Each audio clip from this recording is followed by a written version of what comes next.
Katie's hands trembled as she stepped off the plane in Seoul, clutching her son's hand tighter than she should. For years ago, she'd fled this city with a secret growing inside her and a lie on her lips, a lie that saved her life but destroyed the man she loved.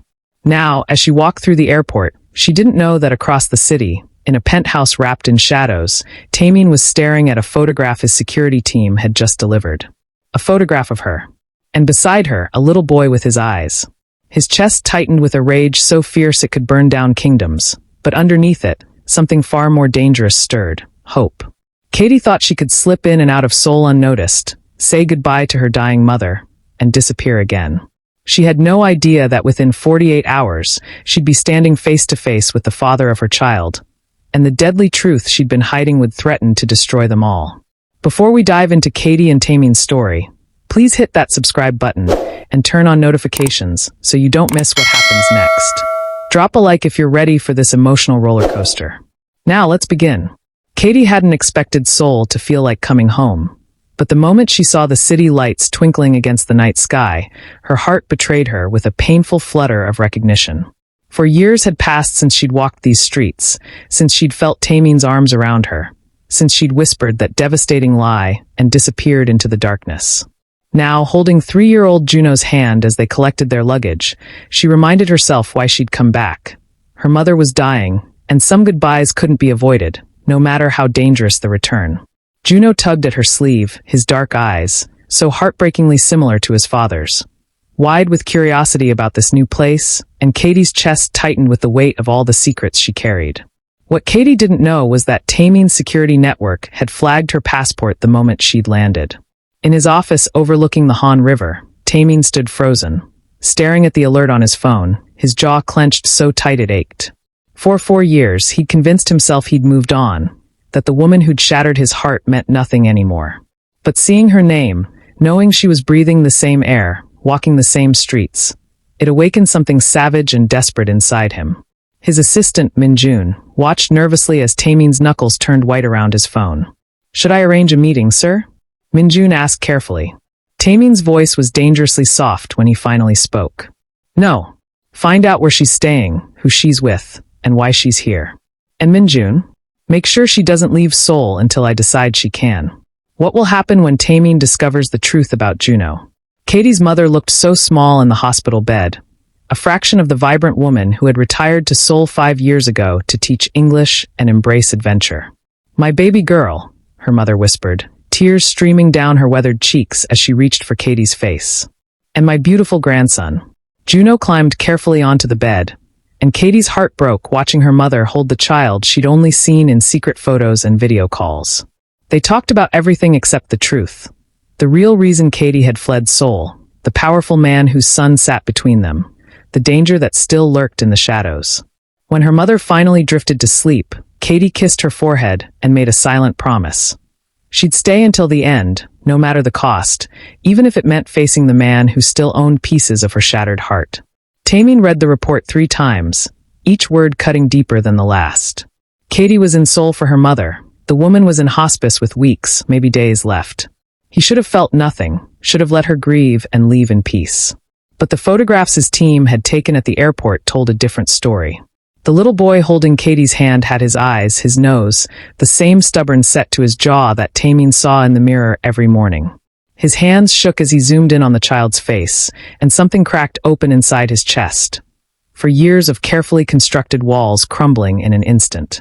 "Her hotel," he said to Minjun, his voice rough with emotion he couldn't name. "I want her room number, and I want a car ready in 10 minutes. Minjun hesitated. "Sir, perhaps you should wait until morning, until you're—" Tamine's eyes blazed with something between fury and anguish. "That woman has been hiding my son from me. Morning can wait. I can't. Tamine is coming for answers, and Katie has nowhere to run. What will happen when they finally come face to face?" Katie had just tucked Juno into bed when the knock came. Soft but commanding, the kind of knock that said the person on the other side wouldn't be ignored. Her blood turned to ice because somehow she knew. Even before she looked through the peephole and saw him standing there in an all-black suit, hands in his pockets, jaw tight with barely controlled emotion, she knew. Tamine, for years, had made him even more devastating, his shoulders broader, his face harder. But those eyes, God, Those eyes still held the same intensity that had made her fall in love with him. Her hand hovered over the door handle, every instinct screaming at her to run, to wake Juno and escape through the fire exit. But her mother's face flashed in her mind, and she knew running would only make things worse. Taking a shaky breath, Katie opened the door, and the moment their eyes met, the air between them crackled with for years of hurt, longing, and unspoken truths. "Hello, Katie," Tamine said, his voice dangerously soft as he stepped forward, forcing her to back into the room. He closed the door behind him with a quiet click that sounded like a prison cell locking. For years of silence, and you thought you could just slip back into my city without me knowing." His eyes roamed over her face, drinking in every detail. The way she'd cut her hair shorter, the new wariness in her eyes, the way she positioned herself between him and the bedroom where his son slept. Because he knew. The DNA test wouldn't be necessary. Every instinct in his body recognized that child as his. Katie's voice came out steadier than she felt. "Tamine, I can explain." "Explain?" He laughed, but it was a sound without humor, raw and broken. "You disappeared like smoke. You left me a note saying I was a mistake, that you never loved me, and now you're back with a child who has my face. So please, Katie, explain. Explain how you could keep my son from me. Explain how you could let me believe you never cared when." His voice cracked, and he turned away, his shoulders rigid with the effort of holding himself together. The truth is about to spill out, but will it bring them together or tear them apart forever? Katie's eyes filled with tears she'd held back for 4 years, and before she could stop herself, the words tumbled out in a desperate whisper. "I left because I loved you, Tamine. I left because staying would have gotten me killed, and our baby with me." The confession hung in the air like shattered glass, and she watched his back stiffen, watched his hands clench into fists at his sides. She told him everything, about discovering the pregnancy, about overhearing Mr. Choi's true identity as an undercover agent, about the warning that she'd become collateral damage in a war she never signed up for. "Choi told me that your enemies were closing in, that they'd use me to destroy you. He said even you might have to choose your empire over me to survive. So I made the choice for you. I broke your heart to save all our lives." Her voice cracked on the last word, and she wrapped her arms around herself, feeling more vulnerable than she'd ever felt. "Every day for 4 years, I've looked at our son and seen your face. Every day, I've died a little inside knowing what I took from you. But I'd do it again, Tamine. I'd break both our hearts 1,000 times to keep Juno safe." Tamine turned slowly, and Katie gasped at what she saw in his face. Not the anger she expected, but anguish so deep it made her chest ache. "You should have trusted me," he said, his voice breaking as he crossed the room in 3 strides and cupped her face in his hands, his touch achingly gentle despite the storm in his eyes. "You should have let me protect you, protect both of you. Instead, I've spent 4 years half alive, convincing myself I hated you when every night I dreamed of holding you again." His thumb brushed away her tears, and the tenderness in the gesture nearly destroyed her. Katie's hands came up to grip his wrists, needing to hold onto something solid before she shattered completely. "I'm sorry," she whispered. "I'm so sorry." Tamine's forehead dropped to rest against hers, and they stood there breathing the same air, for years of pain and love swirling between them. "I have a son," he murmured, wonder creeping into his voice. "We have a son." But before Katie could respond, a small voice came from the bedroom doorway. "Mommy, who is that man?" Juno stood there rubbing his eyes, and Katie's heart stopped as father and son looked at each other for the very first time. The moment of truth has arrived. How will Tamine react to meeting his son face to face? Will Juno accept this stranger as his father? Tamine's breath caught in his throat as he stared at the little boy in the doorway. His son, his flesh and blood, real and perfect and more beautiful than any dream he'd ever had. Juno looked between his mother and this tall stranger with curious eyes, clutching a stuffed elephant against his chest. Katie moved first, kneeling down to pull Juno close, her voice gentle despite the panic flooding her veins. "Baby, this is an old friend of Mommy's. His name is Tamine." But Juno's sharp eyes, those eyes he'd inherited from his father, studied Tamine with an intensity that made Katie's heart race. "You look like me," Juno said matter-of-factly, tilting his head. "Do you have the same birthday as me too?" The innocent question hit Tamine like a physical blow, and he had to blink back the sudden burning in his eyes. He slowly crouched down to Juno's level, maintaining a respectful distance even though every fiber of his being screamed to pull this child into his arms and never let go. Your mommy's right, I'm an old friend, Tamine said softly, his voice thick with emotion he couldn't quite hide. And you're absolutely right, we do look alike. That's pretty cool, isn't it? Juno nodded seriously, then surprised everyone by walking right up to Tamine and touching his face with one small hand. You have sad eyes like mommy sometimes. Are you sad too? The question was so pure, so devastatingly innocent, that Tamine had to close his eyes for a moment. When he opened them, they were bright with unshed tears. I was sad, he admitted, glancing up at Katie who stood frozen, her hand pressed to her mouth. But I think maybe I don't have to be sad anymore. Juno seemed to consider this, then held out his stuffed elephant. You can hold Mr. Trunk. He makes people feel better. As Tamine's large, powerful hands that had built an empire and made grown men tremble, gently accepted the worn stuffed animal from his son, Katie felt something inside her chest crack wide open. This was the moment she'd been terrified of for 4 years, and it was more beautiful and heartbreaking than anything she could have imagined. A fragile connection has been made, but the danger Katie fled from is still lurking. Will this moment of peace last, or is something sinister about to tear this new family apart? After Juno finally fell back asleep, with Tamine sitting by his bedside, stroking his hair with a tenderness that made Katie's heart ache, they stood together on the small hotel balcony, the Seoul night alive with lights and possibilities. I want him to know I'm his father, Tamine said quietly, his hands gripping the railing so tightly his knuckles turned white. I want you both in my life, Katie. I want to make up for every moment I've missed, his first word, his first steps, every bedtime story I should have read. Katie felt tears slide down her cheeks because she wanted that too, wanted it so desperately it scared her. But wanting and having were two different things when you loved a man who lived in the shadows. The danger that made me leave, she whispered. Is it gone? Can you promise me that Juno will be safe if people know he's yours? The question hung heavy between them, and she watched Tamine's jaw clench as he struggled with an answer they both knew he couldn't give. Tamine turned to face her, and in the dim light, he looked every bit the powerful man he was, but also achingly vulnerable in a way she'd never seen before. 4 years ago, you were right to run. I was in the middle of a war I didn't fully understand, and Mr. Choi's betrayal nearly destroyed everything I'd built. His hand came up to cup her cheek, his touch setting her skin on fire despite the cool night air. But I've changed things, Katie. I've consolidated power, eliminated threats, built something more stable. I can't promise you a normal life. I'll never be a normal man, but I can promise you this. Anyone who tries to touch you or our son will have to go through me, and I've become very good at protecting what's mine. The possessiveness in his voice should have scared her, but instead, it made her feel safe for the first time in years. Are we yours? She asked softly, her heart in her throat. Tamine's eyes darkened with an intensity that made her knees weak. You never stopped being mine, Katie. Not for a single day. Then his lips were on hers, and 4 years of longing, pain, and desperate love crashed over them like a wave they'd been holding back for too long. Their connection is undeniable, but someone has been watching from the shadows. Katie's return hasn't gone unnoticed, and the past is about to come knocking in the most dangerous way.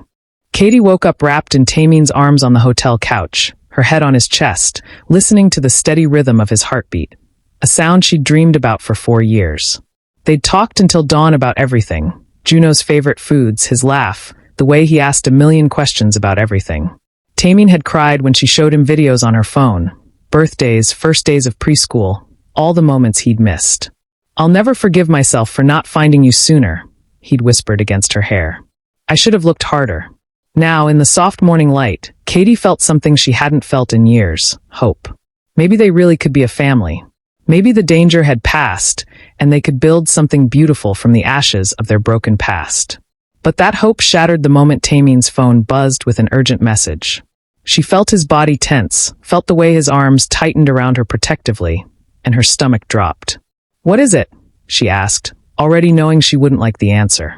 Tamine sat up slowly, his face transformed from the tender lover of moments ago into the hard, calculating man who'd survived in a world of shadows and secrets. Mr. Choi, he said, his voice like ice. He's been released from prison. Got out 3 days ago on some technicality. Katie's blood turned cold, and her hand instinctively reached for the bedroom where Juno slept peacefully, unaware that the man who'd warned her mother away 4 years ago was now free. Tamine, he knows about me. He knows I overheard everything that night. If he finds out I'm here, if he finds out about Juno... Her voice rose with panic, but Tamine pulled her close, forcing her to look into his eyes. "Listen to me carefully," he said, his tone commanding but gentle. "Choi spent 4 years in prison because of me. He has every reason to want revenge, and you're right, if he knows you're here, he'll use you to get to me." He pulled out his phone, already typing rapid commands. "I'm moving you and Juno to my penthouse within the hour. My security there is impenetrable. And Katie." His eyes burned into hers with fierce determination. "This time you don't run. This time we face the danger together, as a family. Protection comes with a price. Katie must now enter Tamine's world completely. But is his penthouse a sanctuary or a beautiful cage? And what does Mr. Choi really want?" Tamine's penthouse was like stepping into another universe. Floor-to-ceiling windows overlooking all of Seoul, marble floors, and art that probably cost more than Katie had earned in her entire life. But what struck her most was how Tamine transformed the moment they arrived, his staff appearing like shadows to accommodate their every need. Within an hour, one of the spare bedrooms had been converted into a child's paradise for Juno, complete with toys, books, and even a little bed shaped like a race car. "You did all this in an hour?" Katie whispered, watching Juno squeal with delight as he explored his new room. Tamine stood close behind her, his hand settling on her waist in a gesture that felt both protective and possessive. "I'd build him a kingdom if he asked," he murmured against her ear. "I have 4 years to make up for, and I intend to give him everything." The words were sweet, but they also reminded Katie of the vast difference between their worlds. He could make miracles happen with a phone call, while she'd been clipping coupons and working double shifts to give Juno a good life.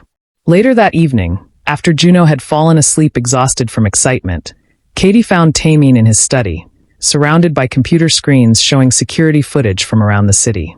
The sight sent a chill down her spine. This was his reality, always watching, always calculating, always one step ahead of danger. "Hey," she said softly from the doorway, and he turned, his hard expression melting the moment he saw her. He held out his hand, and she went to him, letting him pull her onto his lap in the large leather chair. "I'm scared," she admitted, her fingers playing with the collar of his shirt. "Not just of Choi, but of this. Of getting used to this life, and then losing it. Losing you again." Tamine tilted her chin up, his eyes searching hers with an intensity that made her breath catch. "For years ago, I let you slip away because I didn't fight hard enough, didn't make you believe you were more important than anything else in my world," he said, his voice rough with emotion. "I won't make that mistake again, Katie. You and Juno, you're not just in my world now. You are my world." Then he kissed her with a desperation that spoke of all the lonely nights, all the what-ifs, all the love that had never died. But neither of them noticed the security alert flashing on one of the screens behind them. Someone was asking questions about Katie at her mother's hospital. Danger is closer than they think, and Mr. Choi is making his move. But the real threat might come from someone they never suspected. Katie's phone rang at midnight, the hospital's number flashing on the screen, and her heart plummeted. "Mom," she whispered, already knowing, and Tamine was beside her instantly, his hand on her back as she answered with shaking fingers. But it wasn't the doctor. It was her mother's nurse, Mrs. Park, her voice urgent and frightened. "Miss Katie, you need to know. A man came asking questions about you today. He said he was an old friend, but your mother got very agitated when she saw him. She kept saying, 'Tell Katie to run, tell her to take Juno and run.'" Katie's blood turned to ice. "What did he look like?" she asked, gripping Tamine's hand so tight her nails dug into his skin. Mrs. Park's description confirmed her worst fear. Mr. Choi had found her mother, which meant he knew exactly where Katie was and why she'd returned. Tamine was already on his phone before Katie could even process the information, barking orders to his security team, but the real gut punch came when Mrs. Park added, "There's something else." He wasn't alone. He was with someone from inside Mr. Tamine's organization. I heard them mention Minjun's name. The phone slipped from Katie's hand as she stared at Tamine, watching his face transform from concern to cold fury as he processed what they'd just learned. Minjun, his trusted assistant, his right hand for over 6 years, was working with Choi. "Get Juno," Tamine said quietly, too quietly, the kind of calm that came before a devastating storm. "Pack a bag. We're leaving in 5 minutes." But Katie grabbed his arm, seeing the dangerous look in his eyes. The look of a man about to do something he couldn't take back. "Tamine, wait. If Minjun's been feeding Choi information, he knows everything. He knows about Juno, he knows this penthouse's security system, he knows." Her voice broke as the full weight of the betrayal hit her. They weren't just in danger. They'd been compromised from the inside. Tamine pulled her close, his jaw clenched against her hair. "I know," he said, and there was something in his voice that scared her, a darkness she'd never heard before. "Which is why I need you to trust me one more time, Katie. Trust me to handle this my way." He pulled back to look at her, his eyes fierce and protective. "Minjun made a mistake. He thought my feelings for you made me weak. He's about to learn exactly how wrong he was. Tamine is about to show the ruthless side Katie has never seen." But as they prepare to confront Minjun, a shocking discovery about Juno will change everything they thought they knew. Katie was packing Juno's clothes with trembling hands when her phone rang again. Her mother's personal number this time. She answered on speaker so Tamine could hear, and what her mother said next made the entire world tilt on its axis. "Katie, baby, I don't have much time left, and I need to tell you the truth before I go." Her mother's weak voice came through, labored with pain and urgency. "4 years ago, when you came to me pregnant and terrified, I made a choice. I contacted Mr. Choi myself and made a deal with him." Katie's knees buckled and Tamine caught her, his face a mask of confusion and dawning horror. "Mom, what are you saying?" Katie whispered, her voice breaking. Her mother's sob echoed through the phone. "Choi wasn't working against Tamine, baby. He was working for him, a deep cover operation to root out the real traitors in the organization. But I didn't know that. I thought I was saving you by helping Choi gather evidence faster, so you could disappear before everything exploded. I'm the one who told him about your pregnancy. I'm the reason he knew to warn you away."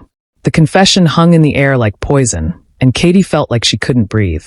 Everything she thought she knew, every reason she'd had for running, was built on her mother's well-intentioned meddling and misunderstandings. "But that's not the worst of it," her mother continued, her voice fading.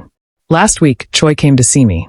He said he got out of prison because new evidence proved he was working for Tamine all along, that his cover was finally blown and his sacrifice recognized.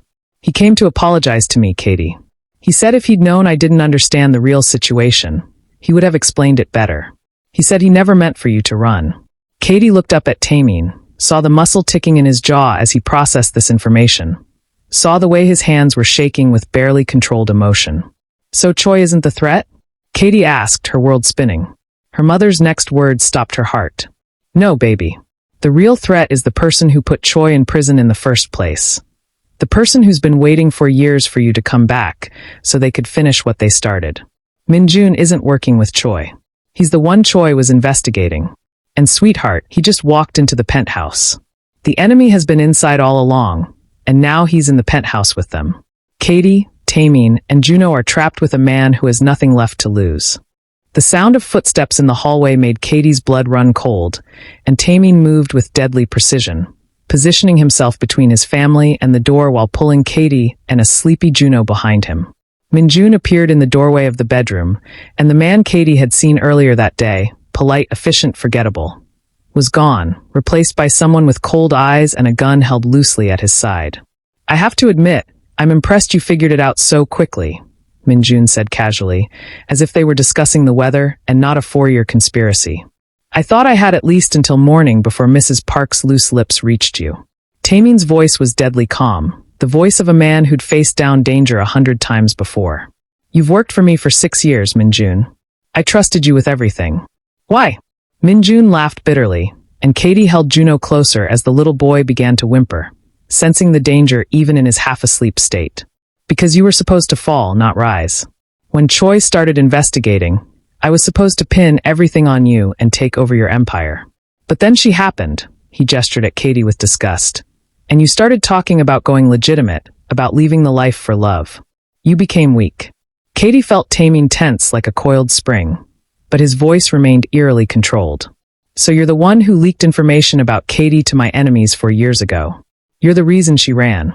Minjun smirked. "I'm the reason she should have died, but she was smarter than I expected. When she disappeared, I thought I'd lost my leverage. Then Choi went to prison for my crimes, and I had time to rebuild my position, waiting for the day you'd find her again." He raised the gun slightly, and Katie's heart stopped. "But now she's back with your bastard son, and I realize I don't need to destroy you slowly anymore. I can take everything from you in one night and watch you break the way you should have broken years ago." Juno was crying now, and Katie's mind raced for a way out, but they were trapped. 3 flights up with Minjun blocking the only exit. Then Tamine did something that shocked everyone. He stepped forward, away from Katie and Juno, his hands raised. You want revenge? Take it. But let them go first. They walk out that door, and then you and I settle this the way it should have been settled years ago. His eyes met Katie's, and in them she saw love, desperation, and goodbye. No, Katie whispered, tears streaming down her face because she understood what he was doing. He was sacrificing himself to save them, and she couldn't lose him again, not now, not when they'd just found their way back to each other. Tamine is willing to give up everything for his family, but Katie has hidden strength he's never seen. The final confrontation will test them all, and not everyone will make it out unscathed. What happened next, Katie would remember for the rest of her life in fragments. Tamine lunging forward to tackle Minjun, the gun going off with a deafening crack that made Juno scream, and her own voice crying out Tamine's name in anguish. But then the penthouse door exploded inward, and suddenly the room was flooded with men in tactical gear, and standing at the front was Mr. Choi himself, older and grayer than Katie remembered, his own weapon trained on Minjun, who lay pinned beneath Tamine's weight. It's over, Minjun, Choi said quietly, almost sadly, as his team secured the scene. I've been watching you since the day I got out, waiting for you to make your move. Every word you just said was recorded. Katie collapsed to her knees, pulling Juno into her arms as Tamine slowly stood, a red stain spreading across his shoulder where the bullet had grazed him, but alive, thank God, alive. Later, after Minjun was taken away and the penthouse was secured, after Juno had finally cried himself to sleep and the medics had bandaged Tamine's wound, Katie and Tamine stood on the balcony watching the sun rise over Seoul. My mother called again, Katie said softly, her hand in his. She wants to meet you before it's time. Tamine nodded, pulling her close despite the pain in his shoulder. We'll go today. As a family. The word family hung between them, beautiful and terrifying and full of promise. So what happens now? Katie asked, looking up at the man she'd never stopped loving. Now I do what I should have done 4 years ago, Tamine said, reaching into his pocket and pulling out a small velvet box that made Katie's heart stop. I choose you. I choose Juno. I choose the life I want, not the one I was born into. He opened the box to reveal a ring, simple, elegant, perfect. Marry me, Katie. Let me spend the rest of my life making up for the years we lost, being the father Juno deserves, the man you need me to be. Katie's tears fell freely as she nodded, and when he slipped the ring onto her finger, she felt like maybe, finally, they could have their happy ending. But as they kissed in the golden morning light, neither of them noticed the black car parked across the street, or the figure inside taking photographs. A figure with a face they both knew, Tamine's father, the man who'd built the empire Tamine now controlled, the man everyone believed had died 2 years ago in a car accident. He lowered his camera with a cold smile, watching his son embrace the woman and child he'd traveled halfway around the world to eliminate. So my son thinks he can leave the family business for love? He murmured to himself, starting the engine. Let's see how much he's willing to sacrifice when he learns I'm alive, and I've come to collect what's mine. Oh my God! Did you see that ending? Tamine's father is alive and coming for them. What do you think will happen next? Will Katie and Tamine's love survive this new threat? Drop your theories in the comments below. And if you want part 2 of this story, smash that like button, share this video, and subscribe with notifications on so you don't miss what happens when Tamine's father makes his move. Should Katie run again, or should she stay and fight? Tell me what you think should happen next. See you in part 2. If we get enough likes.